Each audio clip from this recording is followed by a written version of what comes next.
November 2018, ২৬ বছরের মার্কিন missionary জন Allen চাও ভারতের আন্দামান নিকোবর দ্বীপপুঞ্জের অন্তর্গত নর্থ সেন্টিনেল দ্বীপের অধিবাসীদের, যাদের সেন্টিনেলিজ উপজাতি বলে অভিহিত করা হয়, তাদের মধ্যে খ্রিস্ট ধর্মের প্রচারের লক্ষ্যে ওই দ্বীপে যাওয়ার সিদ্ধান্ত নেন।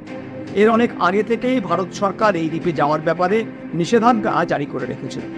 এই দ্বীপে সেন্টিনেলিজ উপজাতির মানুষেরা আজকের পৃথিবী সম্বন্ধে কিছুই জানে না। তাদের জীবন সেই আদিম যুগেই রয়ে গিয়েছে। ইউটিউব চ্যানেল সচেতনের আজকের ভিডিও এই সেন্টিনেলিজ উপজাতির মানুষদের নিয়ে। জানার ও বোঝার চেষ্টা করব কেন তারা বহির্বিশ্ব থেকে নিজেদের বিচ্ছিন্ন করে রেখেছে। খ্রিস্ট ধর্ম নিয়ে অবসেসড এই মার্কিন যুবক সেন্টিনেলিজ উপজাতির মানুষদের মধ্যে যিশুর বাণী প্রচারের লক্ষ্যে নিজেকে মানসিক ও শারীরিকভাবে তৈরি করেছেন অনেক দিন ধরেই। পোর্ট ব্লেয়ার পৌঁছে বেশ কয়েকদিন সেখানে থেকে সেখানকার এক স্থানীয় জেলেকে বেশ ভালো রকমের টাকার ঘুষ দিয়ে রাজি করান তাকে নর্থ সেন্টিনেল দ্বীপে নিয়ে যাওয়ার জন্য। কোস্ট গার্ডদের নজর এড়াতে ঠিক করেন পোর্ট ব্লেয়ার থেকে রাতে রওনা দেবেন। সেই মতন 2018 14 নভেম্বরের রাতে স্থানীয় সেই জেলের মাছ ধরার নৌকো করে জন অ্যালেন চাও রওনা দিলেন নর্থ সেন্টিনেল দ্বীপের উদ্দেশ্যে। 15 নভেম্বর সকালে নর্থ সেন্টিনেল দ্বীপে পৌঁছে জেলেটিকে কিছুটা দূরে অপেক্ষা করতে বলে নিজের গোপ্রো ক্যামেরা, কয়েকটি কাঁচি, একটি ফুটবল, একটি বাইবেল এবং কিছু মাছ নিয়ে উঠে বসলেন সাথে নিয়ে যাওয়া কায়াক নৌকাটিতে। কায়াকটিতে করে দ্বীপে পা রেখে কিছুটা এগুতেই নজরে আসে কয়েকটি কুঁড়েঘর এবং কিছু মহিলার মধ্যেকার কথোপকথন। আরও কিছুটা এগোতেই সে দেখে দুজন সেন্টিনেলি পুরুষ তীর ধনুক নিয়ে তার দিকে তাক করে এগিয়ে আসছে। সে তাদের উদ্দেশ্যে বলে, my name is John, I love you and Jesus loves you. Jesus Christ gave me the authority to come here. Here is some fish for you. বলে সে সাথে নিয়ে আসা মাছগুলোকে দেখায়। সেন্টিনেলি পুরুষ দুটি তার দিকে ধনুকে বাণ লাগিয়ে তাক করতেই জন ভয় পেয়ে যায়, পিছন ফিরে দৌড়ে পালায়। কিন্তু কয়েক ঘন্টা পরে জন আবার ফিরে আসার সিদ্ধান্ত নেয় এবং এবার সে সেন্টিনেল দ্বীপের উত্তর দিকে যায়। দূর থেকে সে 6 জন সেন্টিনেলিকে দেখে। সেখান থেকেই সেন্টিনেলি লোকগুলো জনকে উদ্দেশ্য করে চিৎকার করে কিছু বলতে থাকে। জনও কিছু বলতে চায়, কিন্তু ভাষা না বোঝার কারণে কেউই কারো কথা বুঝতে পারে না। এবার জন একটা অন্য পন্থা নেয়। সেন্টিনেলিরা তাকে উদ্দেশ্য করে যা যা বলছিল সেটাকেই মিমিক্রি করে রিপিট করছিল জন। এটা দেখে সেন্টিনেলিজরা অবাক হয়ে হাসতে থাকে এবং জন আস্তে আস্তে তাদের দিকে এগোতে থাকে। একটা সেফ ডিস্টেন্স বজায় রেখেই জন সেন্টিনেলিদের জন্য যে উপহারগুলো এনেছিল সেগুলো এক এক করে নিচে নামিয়ে রাখতে থাকে। সেন্টিনেলিদের মধ্যে একটা ছোট বাচ্চা এবং একটি কম বয়সী মেয়েও ছিল, যাদের হাতেও ছিল তীর ধনুক। জন এগিয়ে এসে বাচ্চাগুলোর সঙ্গে কথা বলার চেষ্টা করে। পিছন থেকে এক সেন্টিনেলি এসে তার কায়াকটি নিয়ে পালিয়ে যায়। জন এই সময় বাইবেলের কিছু বাণী তাদের শোনানোর এবং বোঝানোর চেষ্টা করে। কয়েক মুহূর্ত পরে ওই বাচ্চা ছেলেটি জনের বুক লক্ষ্য করে একটি তীর ছোড়ে, কিন্তু তীরটি জনের হাতে রাখা বাইবেলে গিয়ে আঘাত করে এবং জন প্রাণে বেঁচে যায়। ভীষণ ঘাবড়ে গিয়ে সে পিছন ফিরে পালাতে থাকে, কিন্তু তার কায়াকটি যেহেতু সেন্টিনেলিরা আগেই হস্তগত করে ফেলেছে, তাই প্রাণ ভয়ে সে সমুদ্রের জলে ঝাঁপিয়ে সাঁতরে কোনোভাবে তার নৌকায় ফিরে যায়। রাতে নৌকাতে বসে সে তার ডায়েরিতে লেখে, lord, is this island the last stronghold of Satan? অর্থাৎ, হে প্রভু, এই দ্বীপই কি শয়তানের শেষ আস্তানা? সে আরও লেখে, God, I don't want to die. Oh God, I miss my parent, I don't want to die. কিন্তু যীশু খ্রিস্টকে নিয়ে তার অবসেশন তখন এমন মাত্রায়, যেটা প্রায় পাগলামির সমস্ত সীমারেখা পার করে গেছে। সে নিজেকেই কনভিন্স করে আগের দিন বাইবেলে তীর না লাগলে সে নির্ঘাত মারা যেত। তার মানে যীশু তাকে সমস্ত বিপদ থেকে রক্ষা করবেনই। সুতরাং তার উচিত আইল্যান্ডে গিয়ে যিশুর বাণী এই উপজাতির মানুষদের মধ্যে প্রচার করার আরও একটা চেষ্টা করা। 16 নভেম্বর সকালে সে তার পরিবারের উদ্দেশ্যে একটি চিঠিতে তার মা বাবাকে লেখে, you guys might think I am crazy, but I think it's worth is to declare Jesus to these people. If I get killed, please do not blame these people. যে স্থানীয় জেলেটি তাকে ওই দ্বীপে নিয়ে গিয়েছিল সে পরের দিন পর্যন্ত বহু দূরে অপেক্ষা করে, কিন্তু জন আর ফিরে আসে না। একসময় কৌতূহলবশত সে দ্বীপের খানিকটা কাছাকাছি যেতেই লক্ষ্য করে যে কিছু সেন্টিনেলই একটি দেহ বিচের বালি খুঁড়ে পুঁতছে। জামার রং দেখে সে চিনতে পারে যে সেটা জন অ্যালেন চাওয়ের মৃতদেহ। সারা পৃথিবী আবারও নড়ে চড়ে বসে এই ঘটনাটিকে নিয়ে। রহস্যময় এই দ্বীপবাসীরা তথাকথিত সভ্যতার আলো থেকে বিচ্ছিন্ন। তাদের ভাষাও আলাদা। তারা কি ভাষায় কথা বলে কেউ জানে না। এমনকি তারা নিজেদের কি জাতি মনে করে বা দ্বীপটিকে কি নামে ডাকে সেটাও কেউ জানে না। একবিংশ শতাব্দীর অত্যাধুনিক প্রযুক্তি, কম্পিউটার, ইন্টারনেট তো অনেক দূরের কথা। কৃষি কাজও জানে না তারা। শিকারের মাধ্যমে খাদ্য সংগ্রহ করে, ফলমূল সংগ্রহ করে, আর সমুদ্রের জল থেকে মাছ ধরে খায়। দুই ধরনের ঘর আছে তাদের। দ্বীপের ভেতরের দিকে বড় কুঁড়ে ঘর, যাতে একসাথে অনেকজন থাকতে পারে। আবার কিছু ঘর আছে যেগুলো শুধু ছাদ থাকে, দেওয়াল বা বেড়া থাকে না। তাদের দ্বীপে বহিরাগত কেউ এলে খুবই আক্রমণাত্মক হয়ে ওঠে তারা। দ্বীপের কাছাকাছি কোনো নৌকা বা জাহাজ দেখতে পেলেই তীর, বর্ষা, পাথর উড়িয়ে মারতে থাকে। এমনকি খুন করতেও দ্বিধা করে না। যেহেতু তারা দ্বীপে কাউকে প্রবেশ করতে দেয় না, তাই দ্বীপ সম্পর্কেও খুব বেশি তথ্য জানা যায় না। তাদের সম্পর্কে এখন পর্যন্ত যতটুকু তথ্য জানা গেছে সবই দূর থেকে, নৌকা বা জাহাজ থেকে পর্যবেক্ষণের মাধ্যমে এবং ড্রোন ও হেলিকপ্টার থেকে নেওয়া ছবির মাধ্যমে। মনে করা হয় 60 থেকে 70 হাজার বছর আগে কিছু সংখ্যক মানুষ আফ্রিকা থেকে মাইগ্রেট করে ছড়িয়ে পড়ে বিশ্বের অন্যান্য প্রান্তে। এটাকেই আউট অফ আফ্রিকা থিওরি বলে। আধুনিক মানুষ প্রথম আফ্রিকাতেই দেখা গিয়েছিল বা উদ্ভব হয়েছিল বলে প্রত্নতাত্ত্বিকেরা ইতিমধ্যেই কনফার্ম করেছেন। আর এটাও মনে করা হয় যে এই সেন্টিনেল আইল্যান্ডের বসবাসকারী মানুষেরা আফ্রিকা থেকে আসা মানুষদের ডাইরেক্ট ডিসেন্ডেন্ট। মানুষ চাষাবাদ শিখেছে আজ থেকে 12,000 বছর আগে, অথচ এই দ্বীপের আদিবাসীরা চাষাবাদ জানে না। তাই খুব সম্ভবত 12,000 বছরের অনেক আগে থেকেই এই দ্বীপে এই মানুষদের বসবাস। অর্থাৎ বলা যায় যে এখানকার আদিবাসীরা প্রস্তর যুগের মানুষ, কারণ তাদের জীবনযাপন, জীবনশৈলী সবটাই সেই প্রস্তর যুগের মানুষদের মতন, যারা এই সেন্টিনেলিসদের মতোই শিকার করে গাছের ফলমূল সংগ্রহ করে তাদের জীবন ধারণ করত, যারা চাষাবাদ করে শস্য ফলাতে জানত না। রহস্যময় এই দ্বীপটি আনুষ্ঠানিকভাবে ভারতের অধীনস্থ। আন্দামান দ্বীপপুঞ্জের 572টি দ্বীপের মধ্যে মাত্র 38টিতে মানুষের বাস আছে। আনুমানিক 60 স্কোয়ার কিলোমিটার আয়তনের নর্থ সেন্টিনেল দ্বীপটি পোর্ট ব্লেয়ার থেকে প্রায় 50 কিলোমিটার দূরত্বে অবস্থিত এবং ঘন জঙ্গলে ঘেরা। 1991 সালে প্রথমবারের মতো জনগণনায় তাদের সংখ্যা অন্তর্ভুক্ত করে ভারত সরকার। সেবার আনুমানিক 117 জন মানুষ এই দ্বীপে বসবাস করেন বলে ধরা হয়েছিল। তবে সভ্যতা থেকে বিচ্ছিন্ন থাকলেও গত 200 বছরে একেবারেই যে তাদের সাথে বহির্বিশ্বের মানুষের যোগাযোগ হয়নি তা কিন্তু নয়। আসছি এক এক করে সেই কথায়। 1771 সালের এক রাতে ইস্ট ইন্ডিয়া কোম্পানির একটি জাহাজ সেন্টিনেল দ্বীপের সামনে দিয়ে যাওয়ার সময় দ্বীপের কূলে আলো জ্বলতে দেখে। জাহাজটি সমুদ্র নিয়ে জরিপের কাজে ব্যস্ত থাকায় সেখানে আর থামে। এরপর প্রায় 100 বছর তাদের সাথে বহির্বিশ্বের যোগাযোগের কথা শোনা যায়।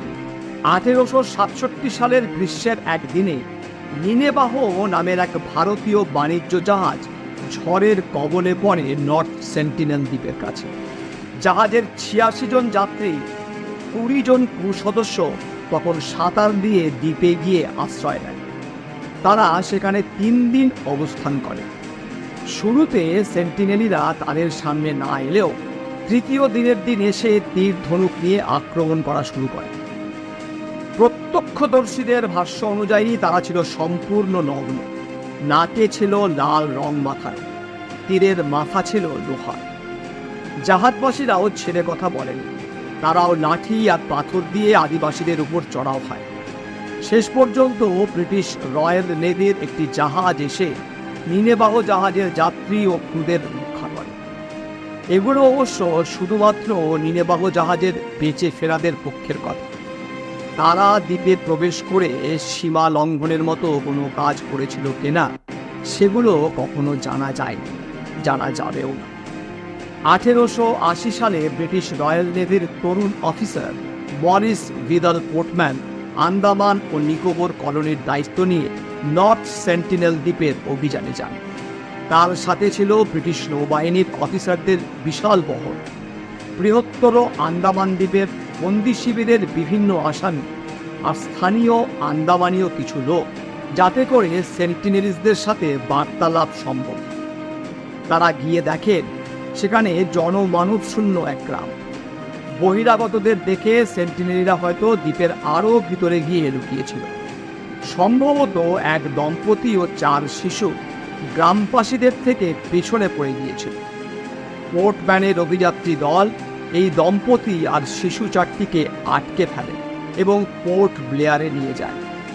পোর্ট ব্লেয়ারে নিয়ে এসে তাদের যথাযথ পরিচর্যায় রাখা হলেও তথাকথিত সভ্য সমাজ থেকে বিচ্ছিন্ন থাকায় তাদের শরীরে সাধারণ ফ্লু প্রতিরোধ করার ক্ষমতাও ছিল না, থাকার কথাও নয়। সেই 6 জন খুব দ্রুতই অসুস্থ হয়ে পড়ে।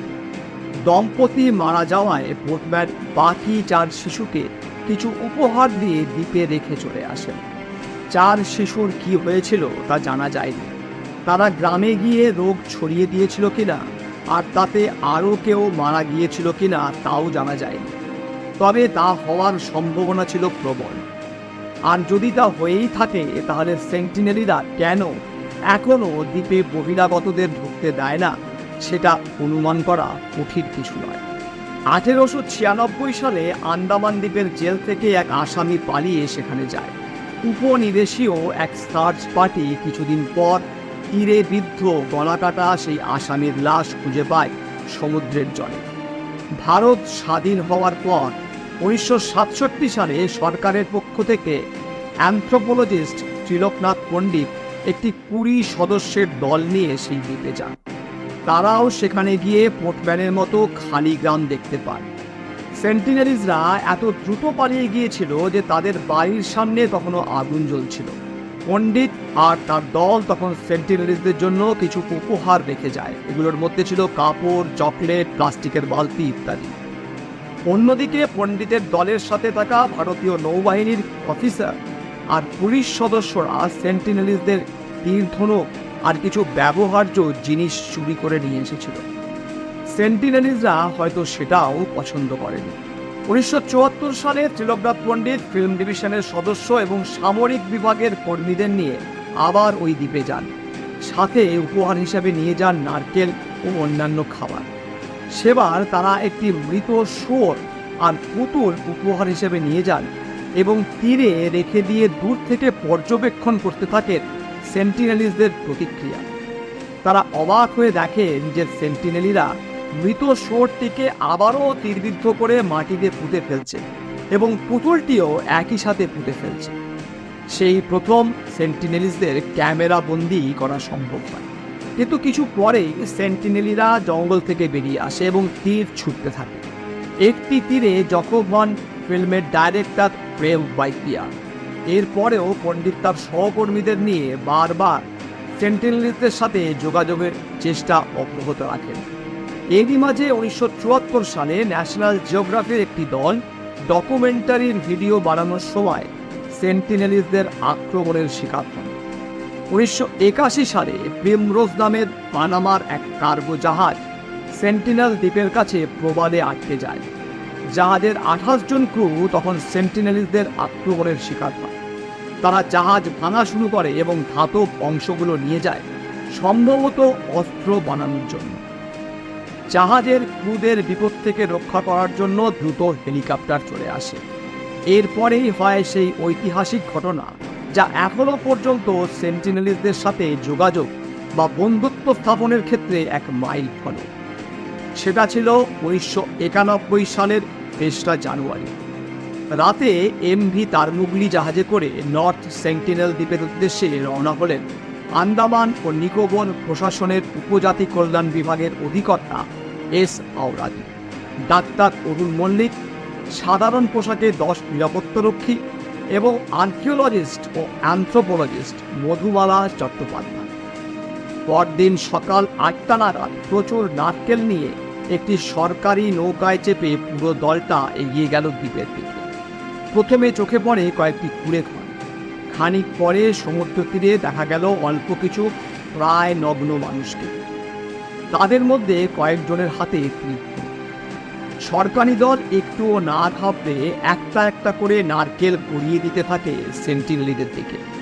অন্যদিকে তারাও সেগুলো আহ্লাদের সঙ্গে কুড়িয়ে নিতে থাকে। 1989 সালে আন্দামানে আসার পর ওঙ্গে উপজাতিদের নিয়ে কাজ করার অভিজ্ঞতা ছিল মধুবালার। তাদের ভাষাও কিছুটা রপ্ত করেছিলেন তিনি। তার উপরে ভর করে মধুবালা যখন সেন্টিনেলিদের উদ্দেশ্যে বলেন, কাইরি ইচেইরা, অর্থাৎ আমি তোমাদের মায়ের মতো, সেন্টিনেলিরা বলে নারিয়ালি যাবা যাবা, অর্থাৎ আরও নারকেল পাঠাও। কিন্তু ততক্ষণে নারকেলের ভাণ্ডার শেষ। ওই দিনই দুপুর 2টো নাগাদ চটের বস্তায় করে প্রচুর নারকেল নিয়ে ফিরলেন মধুবালারা।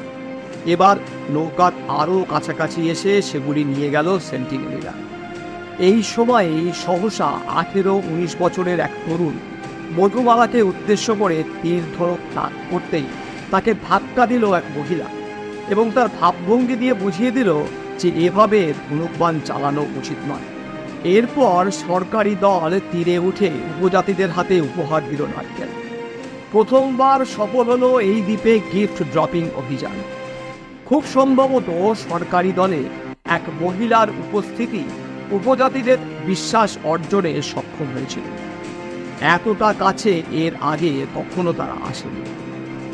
অথচ এই ঘটনার মাস দিন আগে আন্দামান ও নিকোবর দ্বীপপুঞ্জের লেফটেন্যান্ট গভর্নর ওই দ্বীপের কাছাকাছি পৌঁছতেই সেন্টিনেলিদের তীরের আঘাতে জখম হন। হেলিকপ্টার করে তাকে পোর্ট ব্লেয়ারে ফিরিয়ে আনতে হয়েছিল। 1991 ফেব্রুয়ারিতে মধুবালা চট্টোপাধ্যায় এবং ত্রিলোকনাথ পণ্ডিত একসাথে যান দ্বীপে এবং সেবার তাদের দেওয়া উপহার অত্যন্ত বন্ধুত্বপূর্ণ আবহে গ্রহণ করে এই দ্বীপের আদিবাসীরা। সেটাই ছিল শেষবার যখন সেন্টিনেলিজরা এরকম বন্ধুত্বপূর্ণ আচরণ করে বহিরাগতদের প্রতি। এর কয়েক সপ্তাহ পর পণ্ডিত তার দল নিয়ে আবার গেলে সেন্টিনেলিজ এক লোক তার দিকে অস্ত্র তাক করে বুঝিয়ে দেয় এটা শুধুই তাদের এলাকা। 1991 সালের পর সেন্টিনেলিজদের সাথে যোগাযোগ করার সকল অভিযান এবং সকল প্রচেষ্টা শুধু হিংস্রতাই দেখেছে। আমরা জানি না কেন এমন হলো, কেন শুধুমাত্র একটা স্বল্পকালীন সময়ের জন্য এত বন্ধুত্বপূর্ণ হয়ে উঠেছিল সেন্টিনেলিজরা এবং তারপরে আবার হিংস্র হয়ে ওঠে। 1996 সালে ভারত সরকার এখানে সকল প্রকার অভিযান বন্ধের সিদ্ধান্ত নেয়। 1997 পর ভারত সরকার এই দ্বীপে যাওয়া নিষিদ্ধ করে দেয়। সরকার বুঝতে পারে বারবার সেন্টিনেলিদের সাথে যোগাযোগ করার চেষ্টা করার কোনো মানে হয় না যখন তারা যোগাযোগ করতে চায় না। তারা দ্বীপে শান্তিতে বসবাস করছে এবং তাদের তা করতে দেওয়া উচিত। এরপর থেকে তাদের প্রতি সরকার আইজ অন হ্যান্ডস অফ নীতি নিয়ে চলেছে, যার মূল মন্ত্র হলো আমরা তাদের উপর নজরদারি করব, তাদের যদি কোনো সহায়তার প্রয়োজন হয় আমরা দেব, কিন্তু আমরা তাদের থেকে নিজেদের দূরে রাখব। 2004 সালে সুনামির সময় ভারতীয় কোস্টগার্ড হেলিকপ্টার দিয়ে টহল দিতে যায় এটা দেখতে যে সেন্টিনেলিরা ঠিক আছে কিনা। আশ্চর্যজনকভাবে তারা সুনামি থেকে রক্ষা পায় বলেই মনে হয়। হেলিকপ্টার দেখে তারা তীর ছুঁড়ে মারার জন্য হেলিকপ্টারের পিছন পিছন দৌড়াতে থাকে। এরপরে 2018 সালে ঘটে যাওয়া সেই ঘটনার কথা ভিডিওর প্রথমেই আমি বলেছি, যেখানে ধর্মান্ধ মার্কিন যুবক জন অ্যালেন চাওকে মেরে ফেলে সেন্টিনেলিরা। সেন্টিনেলিজদের সাথে কি বাইরের দুনিয়ার বন্ধুত্ব সম্ভব? সমস্যা হচ্ছে বন্ধুত্ব একদিক থেকে হয় না।